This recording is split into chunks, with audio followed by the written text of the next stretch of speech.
Well, hello and welcome back to Pastel Estate's Wine Chat and live stream. I'm Wendy, this is Barry. We're the founders and owners of Pastel Estate, and this is actually our first time back on the Wine Chat and the Facebook Live with you guys this year in 2021. So our apologies for that. We did try and see you all from the tasting room in Margaret River a couple of months ago, but as some of you will know, right at the last minute we suffered a problem with our Wi-Fi and we had to cancel the whole thing. So we will try that again, but we need to have a solution for the erratic Wi-Fi that we have at the estate. And one of the downfalls, I guess, of being so beautifully rural and remote. In the meantime, Barry and I are here back in Singapore, really excited to talk to you about the vintage, what's been going on since we last saw you, and to taste and release formally our new vintage of the Lot 71 Reserve Cabernet Sauvignon. And I can see we already have 2 hearts, which is fantastic. So please keep them coming. I'll make sure I can see any comments. Let us know what you're drinking. Ask us any questions you like. And I really look forward to having a great chat with you. So I guess, well, first things first, let's take a look. We have decanted the wine tonight. It is our 2016 Reserve Cabernet Sauvignon. The reason we decanted it is because this wine, being a straight Cabernet Sauvignon, 100% Cabernet, nothing blended in it, and on the younger side of its wonderful age-worthiness, is still benefiting from a little bit of help in releasing all those beautiful perfumes and aromas. So we would recommend those of you that are buying this to enjoy now, giving it a decant for an hour or two before you enjoy it, and then you get the full sort of nose sensations as you go. So we pre-poured it because I'm terrified of pouring from a decanter whilst on live stream because I'll drip wine everywhere. So cheers. We'll talk a little bit about that. And I will also talk about the vintage. We've, fittingly enough, finished our vintage just overnight with the last of our harvest, which was the Cabernet. So we'll talk about that too. And please, as I say, send any comments. It's lovely to see. Oh, Stefan, hi, nice to see you. Oh, you're drinking Pinot Noir, very nice. And so lovely to see you again as well. Thank you very much. So I guess with no further ado, though, let's get stuck into this incredible wine and talk a little bit about the vintage of 2016 and how it's made. And you share with us thoughts on what you're drinking and any questions you have about this. So Baz, why don't you talk about So I mean, just before 16, when you were saying we decanted it, I mean, this is a 2016 vintage. Just going to talk about 2016 in a moment, but it's a 5-year-old wine, and so but still on the young side, and we'll come to why that is very shortly. But it's got some outstanding tannin in. 16 was one of the great years in Margaret River. It seems in the last decade that it's been the even years that have been absolutely outstanding, and 16 was certainly that. It was an absolutely perfect ripening season. There was bird pressure, which we do get in Margaret River, and of course because part of Pastel Estate is a nature sanctuary, we have a lot of birds. we encourage them. So when the gums don't blossom at the right time, sometimes the birds will go after the fruit, so we have to net. So that's just part and parcel of sort of not something that we'd ever change. But it was an outstanding season. The yields weren't huge, but what we got was just absolutely outstanding fruit. It had been a wet winter. It was a moderate spring, but then coming into quite a dry summer with minimal rainfall, which was fantastic. And we don't really irrigate the red vines the red wines that we have, or I should say the vines that we have, the Cabernet or the Shiraz vines, because they are close to 30 years old. Their root structures run very deep. They generally don't need water unless it gets very hot, and very not something that Margaret River very often gets. So that's what makes it such a fantastic climate for great wine. And can I just say hi, David? Thank you so much for joining as well. Nice to have a wine club member Hi, David, join in. And I think you would have received a bottle of this in your recent club run as a pre-release, or if you didn't, you're about to. So that's exciting and something to look forward to. So that was the vintage in 2016. I guess, as you know, this is our reserve. So this one, this is made from a single block of our lovely old Cabernet Sauvignon vines, and it does split and crushed before fermenting, and then it spends about 18 months actually on oak, and in the case of this vintage, 58% of that oak was brand new. So you're even already at this stage in its development. I think, well, that's taste it, but I think you should be able to. The critics have said that they can taste those subtle oak overtones or undertones, if you like. So again, as I was saying, like all of our wines currently, single varietal, no blending. It's 100% Cabernet Sauvignon, a really pure expression of our vineyard at Pastel Estate. Made in limited quantities. There are just over 100 cases of this available. It's not huge, and we don't make it every year. So this is the second vintage.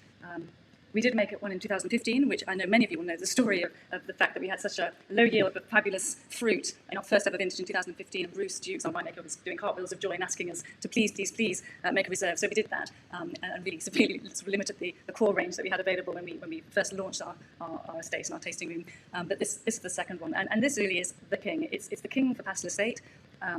The 2015 vintage is our most highly awarded wine. This one, straight off the blocks, just received 95 points and a gold ribbon from the kind people at the Real Review. So, hopefully that's a sign of some good things to come. And of course, Margaret River. Margaret River is a fabulous region for premier Cabernet Sauvignon. So this is a very typical example of that benchmark wine for the region. And maybe to talk a little bit about the difference between the core and reserve. And the main difference here is does lie in the oak and the time on oak. Yeah. So we're using French barriques. They're the sort of 225 litre generally wooden casks. But there's a higher proportion of new French oak that goes into the reserves. So with this one, it's about 58%, I think. And it's spending longer in that. And so what's happening is that the wine is getting the chance to essentially take in the tannins from the oak as well as its own tannins, and that's increasing the complexity, but it's also increasing the aging potential of the wine. So with a wine that's been aged for 18 months in 58% new French oak, it's going to have a lot of tannin in there that will eventually slowly break down, but over quite a long period of time. So you're talking about being able to age this for 15, 20 years. So it's still a relatively young wine, even though it's already 5 years old and only just being released. Yeah. So it's actually quite, I think one of the things I love about the wines that we have is that generally there is some bottle age on all of our wines before they actually hit the market. Whereas, even looking at our Chardonnays and our Sauvignon Blancs, they're probably a year or two younger than many of the other producers. Sorry, than many of the other producers by the time they're released. And this is no different. It's wonderful to be able to actually release the second reserve, but it's been a number of years. Basically, one since it was made, but two since we actually released a reserve. Yes. And David is saying that 2016 was a great vintage, even in the context of Margaret River. Yes, yeah, absolutely. Yeah. So we have high hopes for this. We had high hopes for this when we decided to make it. And it's interesting, Barry, talking about the barrel selection, because that's actually how we make the final call on whether or not we are going to release a reserve Cabernet as well as our core Cabernets, because of course all of our Cabernets are premium, single estate, beautiful wines. And the decision comes down to barrel tastings with Bruce and Rennie. We're tasting from the barrels and we're deciding whether or not we think a selection of barrels should be put to one side for longer aging potential because of the quality of that fruit that we've harvested and what it's done post-fermentation. Yeah. So it's very much a sort of barrel-driven decision as well as, of course, a vintage-driven decision. And not every year will we make a reserve. Exactly. And so there is at least 1 year that we haven't made a reserve. 2 years, because we didn't make a Syrah. So we've skipped 2 years so far. Right. Too early to know whether there'll be a 2021, but yes. So should we taste it? Yeah. I was going to say. And are any of you drinking a Cabernet or anything else? And from Margaret River, and share with you what you're thinking. Amazing nose. Okay, yeah, it is still very tightly packed, but it's all in there. Lovely cherry smells. Yeah, I mean it's still got a lot of tannin that needs to soften out a little, but the taste is unbelievable. It's just that classic mulberry taste that you get from fresh Margaret River Cabernet, and then the tannin is super fine. It's beautiful. It's very fruity still. All of our wines are fruity. Yeah. Even this one. I'm getting a little bit of red fruits as well. Maybe it's more cherry. Yeah, cherry. Yeah, but it's one of the comments I think I've heard from the winemaking team on a number of occasions is that Margaret River Cabernet, it's almost like having a supercharged version when it comes to the taste of the fruit compared to many other regions in Australia or even the world. It does seem to produce this amazing fruit flavours, and it does seem to be so very pronounced. So more feminine. I always say this, but definitely more feminine than the more sort of beautiful but more austere sort of styles of Cabernet that you might get from other parts of Australia or even Bordeaux. Why are you laughing? Just trying to take credit for the great Cabernet. That's yes, of course, because it's diversity. It's feminine. Yeah, it's beautiful. It's beautiful. Wow, that is really nice. And a bit of Brambly. And certainly able to drink now, but it will definitely get better. Mm. Yeah, I think it's benefited from having been decanted for an hour or so. Yeah, definitely opened up. And even now, as I'm sort of swirling a little bit, it's really just a bit reluctant and shy to release all of its perfumes, I think, because it's all in there. It's really, well, as you'd expect, it's complex, really fine tannin already. They're going to get better and softer. Still quite tightly bound. It hasn't relaxed fully yet, is it? No, it's in its corset. David's asking us what's our prediction for the year 2020 edition. I think we are going to be releasing a reserve 2020. Yeah. 2020 was a spectacular year in Margaret River in terms of the fruit and the vintage conditions. Some of our colleagues and other producers, other winemakers have said that they would go so far as to say it was possibly one of the best vintages in Margaret River. So Yeah, if they're right and our fruit was beautiful, hopefully that means we'll have a stunning reserve for you for 2020. Yeah. 16, 18 and 20 were just absolutely perfect seasons, almost back to back. And interestingly enough, the vintages that sat between them were difficult but very rewarding as well. So but they were certainly more intensive in terms of the work in the vineyard on those odd years to get the result that we wanted. Whereas I think 20 was one of the easiest years from a farming perspective for a while. Certainly, our viticulturist Annie Ferreira looked more relaxed in 20 than we've seen him ever before. I think I've ever seen him. He didn't look so relaxed in 19, to be honest. 17. Well, look, shall we talk a little bit? That's a nice segue, I guess. And so the current vintage, which we've literally just finished. Woo, so we've got all of our fruit in. It's all great. It's all in the winery now. And fittingly enough, as I said, that was the fanfare was just last night when we harvested our Cabernet. So I spoke to Remy this morning. Remy's our senior winemaker who works very closely with Bruce, of course. And he, I mean, it's obviously really early days, but he's quite excited by the fruit. Fully ripe tannins and flavours in there. It's interesting. This has been quite a challenging vintage. The weather has been really up and down. Consistent with the odd years, right? It's an odd year. Really inconsistent. So we've had warm days, we've had very cool days, we've had a lot of rain, and that's a real headache, of course. So again, our wonderful Andy Ferreira and all his hard work in the vineyard really pays off in these kind of years. So he's been spending a lot of time managing the canopy and cutting back the leaves so that we can try and encourage these later ripening varietals, essentially our reds, to not be put off by the weather, if you like, and ripen really evenly and really fully without being destroyed by the rain or risking disease. So we had thought, we're forever, we're doing taste testing, we do laboratory testing of the bome and sugars and acidity, and we had thought based on that at the beginning of the week that we were going to pick this morning. But then with the weather forecasting the rain and actually the fruit being fully ripe, we made the call last night to do it slightly earlier than we thought we were going to. But anyway, I think it's going to be great. Probably slightly lower in alcohol at the end of the day as a result of those bome levels, which is not a bad thing, I don't think, in terms of the wine at the end of the day. But we will see. So interestingly enough, if you were to go back and I'd managed to happily spend about 3 months at the vineyard this year, and certainly when we were in January coming into early February, it looked, I mean, whether we had a wonderful hot December, where it had been very cool November, and it was tracking in a way that we certainly looked like this was going to be a harvest for Cabernet in March, not in April. And then the weather certainly cooled down and it became a little inconsistent, sporadic, so we were getting beautiful stretches of 3 or 4 days, but then interspersed with cooler periods and also some storms and rain. So very challenging for the farming team. But in the end, they brought it home early April, which is pretty well, I guess. That's pretty average in terms of more typical for Margaret River for Cabernet. So look, we're cautiously excited because the fruit is beautiful, and as always, we always say this: it's our fruit and our farming that is at least 80% of what makes our wine so beautiful, and then obviously Bruce and Remy's gentle, sensitive, sophisticated, brilliant handling in the winemaking is just what gives it that polish at the end and turns it into this fine wine that it is. So we'll see for 2021. I mean, the whites were much easier, as Barry was saying. They're absolutely beautiful. The Shiraz fruit was incredible. We picked the Shiraz a couple of weeks ago. But the Cabernet is always the last for us of our varietals, and this last stretch. If we could have picked it, we would have chosen to have some really steady, warm days and no more rain.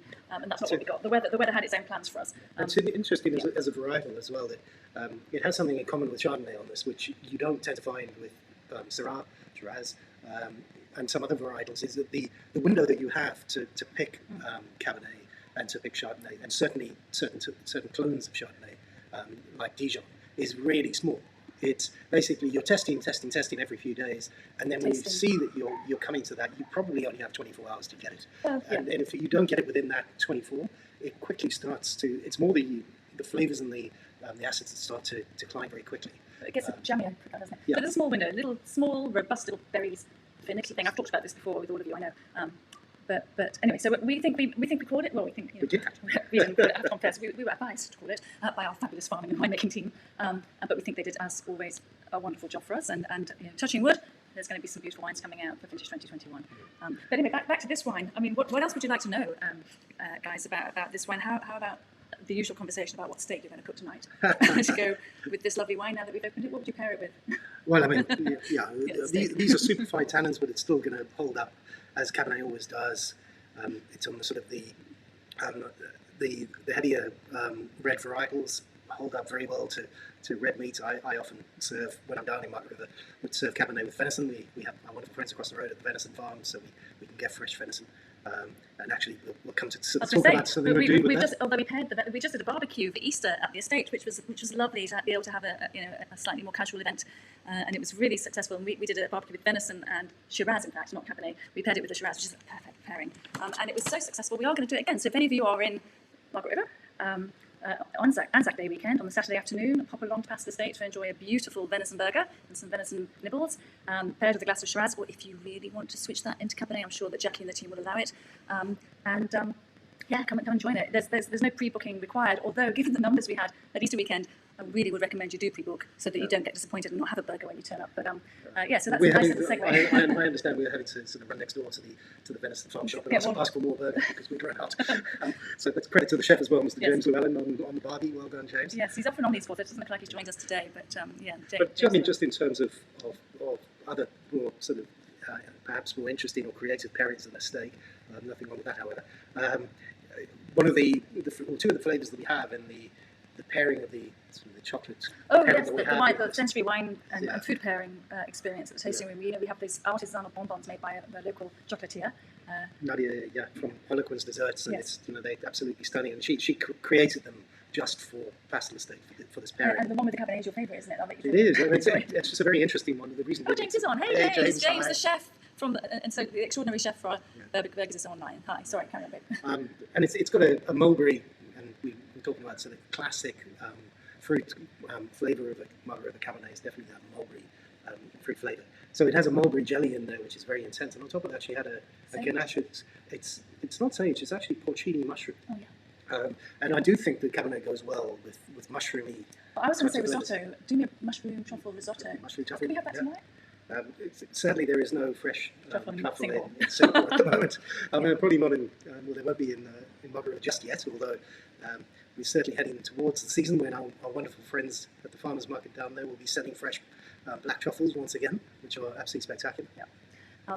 So yes, I actually just like this with cheese. By the way, I would just happily sit here, maybe while Barry's cooking a steak, just with some beautifully ripe cheddar. And what is that cheese that Stefan also always gives us with this? That really aged Italian. Oh, it's a lovely, very, very aged Parmesan. Yeah, it does go very well. Really yum with this. And obviously you've got the saltiness of the Parmesan, which is really bringing out the flavours of the wine as well, and making it more pronounced, which is delicious. And a nice dark chocolate. I wouldn't go too sweet though. Be careful of pairing this with anything too sweet because it's going to start. You're going to lose the sensation of some of the fruit and sweetness of this wine, and it's going to, because it's still so young. If you pair it with something a bit too sweet, you might find it starts to taste a bit more acidic, a little bit less approachable.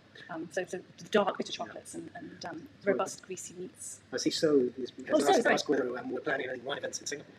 We've just had a couple of wine events in Singapore, which was just such a joy. We're still very restricted to 8 people. Is that still 8 people? Still 8 people. So we did one, and then it sold out immediately. So we did 2 private dinners, a wine pairing, and they were a huge success. So we will definitely try and do that again soon. And things are starting to open up. We also are very much hoping to be able to announce quite soon a potential wine dinner in the winter in Perth, when Barry and I will obviously be there to host, and as well as I said, as the barbecue at the end of April.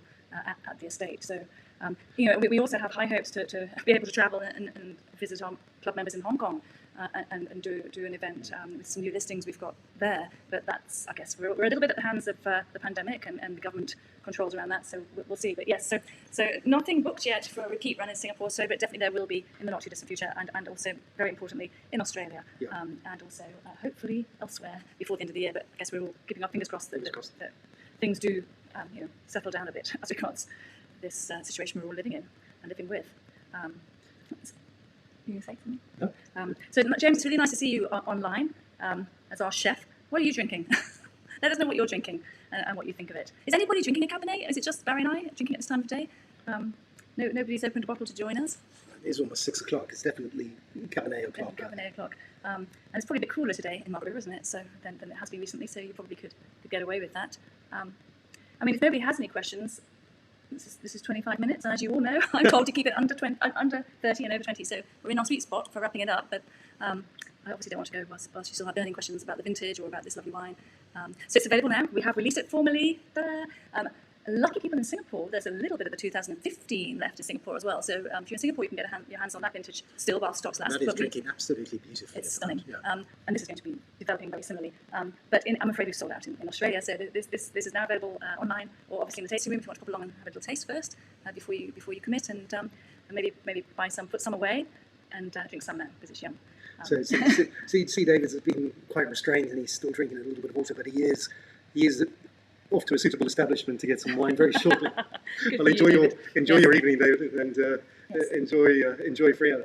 All of you, thank you so much as usual for joining. I know it's been a long gap since you saw us, so we're really grateful that you took the trouble to join. We will do this again. We've been told people like us to do it, and I'm not sure quite when, probably in a couple of months. And we are going to try and reboot the planned introduction to our lovely hospitality and sales manager, Jackie Holmes, and at the vineyard and showcase on one of these wine chats, this stunning property where all these lovely wines come from. But we do need to sort the Wi-Fi out, so I'm not sure if that'll be next time or a bit later in the year, but we'll do it. We'll work it all out. Let us know if there's anything in particular that you think would be more interesting to chat about with us.